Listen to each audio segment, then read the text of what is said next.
ઓમ નમો નારાયણ, જય દશનામ। કાલે આપણે થળી નિમિત્તે આપણે સિદ્ધપુર મુકામે મિટિંગ રાખવામાં આવેલી છે અને અમારી સાથે કમણાથી બાપુ વધાર્યા છે, આપણે પારસી બાપુ, અને એમની સાથે વાત કરશું। બાપુ, કાલે આપણે સિદ્ધપુર મઠની અંદર થળી મઠની અંદર મિટિંગ રાખવામાં આવી છે, જનરલ મિટિંગ છે ગૌસ્વામી સમાજની।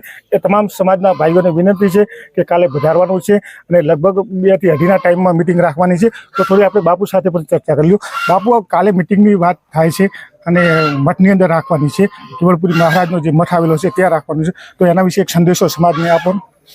સમાજને આપણા પરમ પૂજ્ય પરમ વદનીય સમાજના લોક લાડી એવા જગદીશપુરી બાપુ આપણા વચ્ચે રહ્યા નથી, એનું દુઃખદ લાગણી સમાજ, સેવક સમાજ બધા વ્યક્ત કરી રહ્યા છે, પણ એમની શ્રદ્ધાંજલિ કાર્યક્રમ આપણે કોઈ કરી શક્યા નથી કારણોસર। પણ ગોસ્વામી સમાજ માટે અને એક મીટિંગ કે બાપુની શ્રદ્ધાંજલિ